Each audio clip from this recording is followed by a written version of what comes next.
So again, the parent and the player, the parent and the student athlete, they're having this conversation about the preferences for religious affiliations. I would say I may be subject to correction in terms of accuracy on the percentages, but probably 80% of the institutions in the United States were founded by some religious affiliation and are still governed by religious affiliations, whether it's Catholic, Baptist, Methodist, Lutheran. That's that's how schools were founded. And so some schools still have that affiliation. Some schools are very conservative in their makeup. Some schools have very liberal environments. Some schools are co-ed and some schools are still single-sex institutions. My daughter is a graduate of Converse College, and that is a all-female college. So those still exist. Understanding the difference between a private and a public school, what are those differences and what those would mean for you, primarily in terms of cost, you know, and then if you have an interest in I have sororities and fraternities here, but really extracurricular activities on campus. So it could be other clubs and other organizations within student body organizations that you could be involved in. Diversity of the student body, another critical piece that you may or may not think about, but could make a difference in your experience as a student and as a student athlete. I went to school in the South, in the Carolinas, and I've been called ugly names as a player on the field, and I had to deal with it. You guys know what I'm talking about, right? So being in a not so diverse environment. And then there are schools that are built around diversity. You know, you have your historically Black colleges and universities, your HBCUs, and so you can have some of that as well too. And then of course, last but not least, the parent and the player annual cost. That's a conversation that you can't get around. What's it gonna cost me? And I know from my experience and my journey, I didn't have this conversation with my parents because I knew the answer before I even got started. So I had to figure it out myself. And, you know, fortunately, my athletic ability was a big help. So for the student, you need to be thinking about location. Again, why is location important? You are leaving home, you're leaving the comfort of your home, you're leaving friends, you're leaving family, and you want to try to find a place that you, for the next 4 years or 2 years, whichever the case might be, you want to find a place that makes sense for you, that would be a good fit. All the schools, you can do a virtual tour. There's all the information you can find there. So going online, doing a virtual tour, checking out the community, checking out the city, the location. University of Georgia, for example, in Athens, Georgia, 65,000 students. The city of Athens is the school, is the University of Georgia. So you're going to a school where the city is the school, okay? So how do you make adjustments? Do you want to be close to home? Well, of course, you live in the Caribbean, your closest point would be Florida. So you want to think if you're looking at Florida schools, and if you know you're going to South Dakota, then you're going a long way from home. Again, how do you get there? Are you going to be comfortable in that environment? Do you prefer rural or urban campuses? If you prefer a certain climate, I know for me, I don't like cold weather. I don't deal with cold weather. So I knew when I was choosing a school, weather was important. I went to school very near to a place called Myrtle Beach. If you've ever heard it, that sounded good to me, was close enough. And average winter temperature is 50 plus degrees. So I can handle that. I learned how to handle that, I should say. So climate's important. Sometimes for an athlete, you know, do you want to play in a certain conference where you understand the competition is at a certain level? Or maybe attending schools that your parents attended if you're a second generation student, or it might be where you have friends going, you know, and I know sometimes that happens. 2 or 3 players go to the same school, or there are other people they know went to that school, so you want to go to that school as well. All those things are things to take into consideration when you, the student, are trying to decide the location of your school. Next. All right. So we're in for the little fun part. Before I go, Anthony, are there anybody have any questions, anything popping up that we might want to? Yes, guys. Guys, thank you so much. We have some questions popping up. What I'd like us to do too, guys, when we take a slight deviation from the presentation and we are speaking for more than 3 or 4 minutes, could we just remove the presentation and it will bring you guys up on the screen? Okay. Okay. And when you go back to the presentation, just click on the presentation, it's going to bring it up. So at least we can get the audience familiar with your faces. Okay. Ladies and gentlemen, to what we're going to be doing to, with the permission of Dr. Scott and Kendall, they would, as I said, and I would underline it, with their permission, if they want to leave their information there for you, they are welcome to do it. If they want to get the information to AR Student Athlete Soccer Academy, then it can be done to either way. Yes, but this is very, very critical that you get this information, guys, because one of the things I'm getting out of this, Kendall, and I know the answer, Dr. Scott already, the answer, it's not the first school that offer you something, you jump on a plane and go running. Right. That is critical, guys. It's not something that you be desperate towards, because you may find yourself in a situation that might not be one that you might be able to attend to or handle. Exactly. Exactly. Am I going down the right route, Dr. Scott and Kendall? Perfect. Absolutely. Absolutely.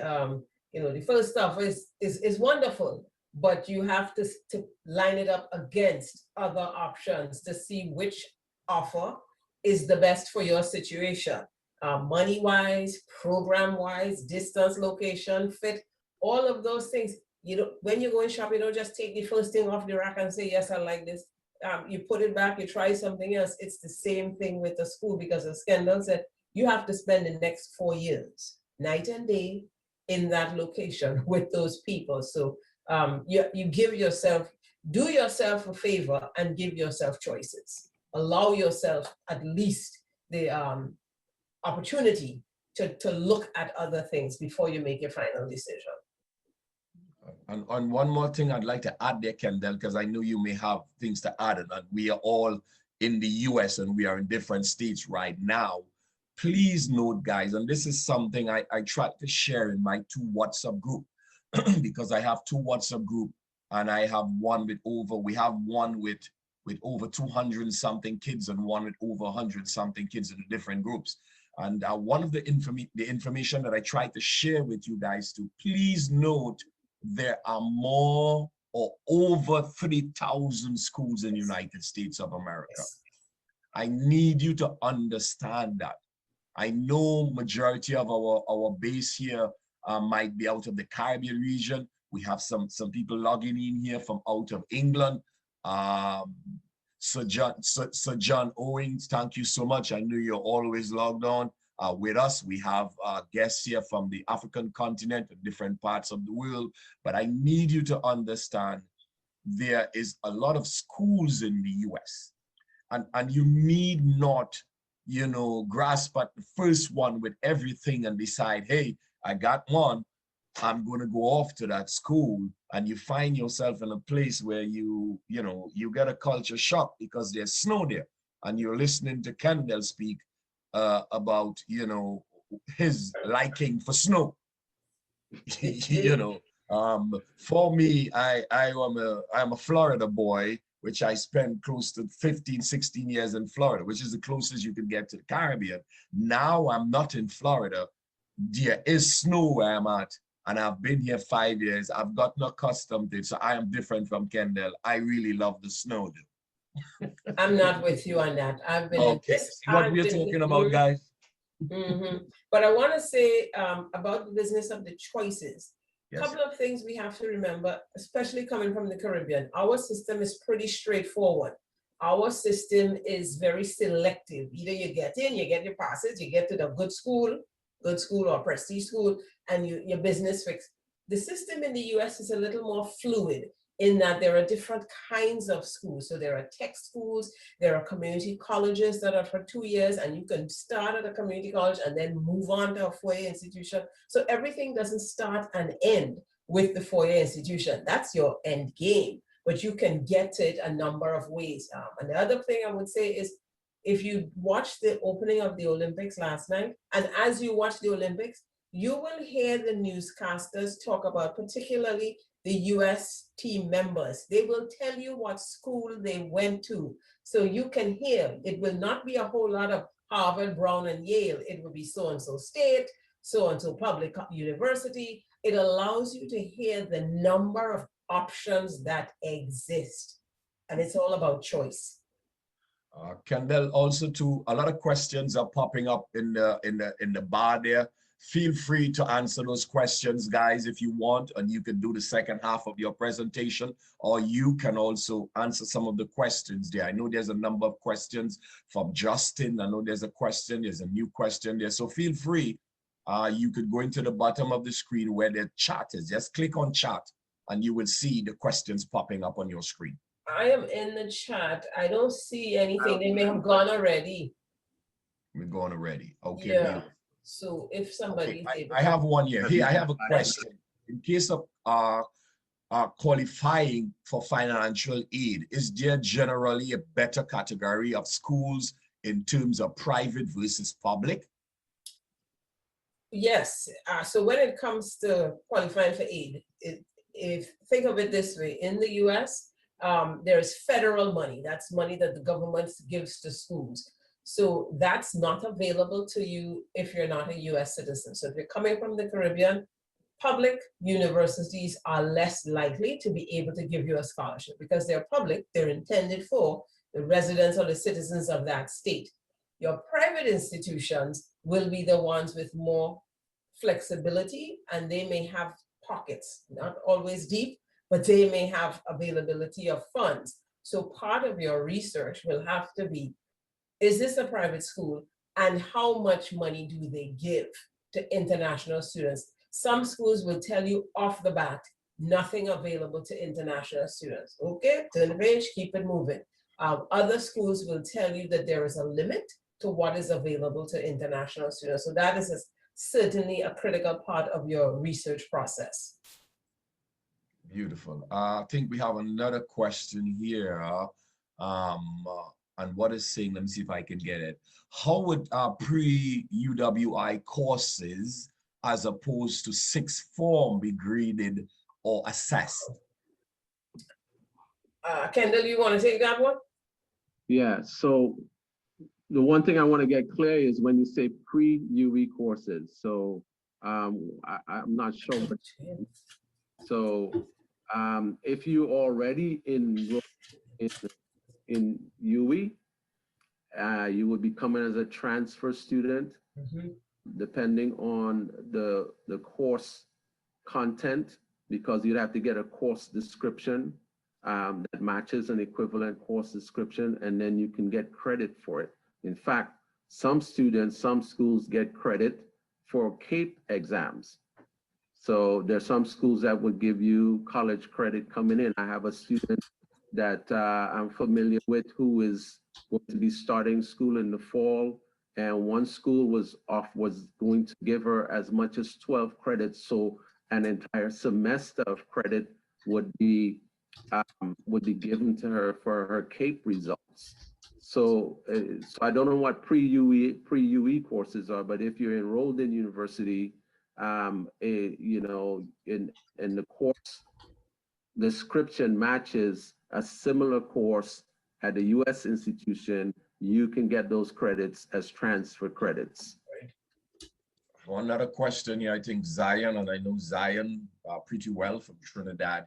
He's also asking if international students get financial aid. Depends on the institution. So I know there is a school in Florida that does give aid to international students.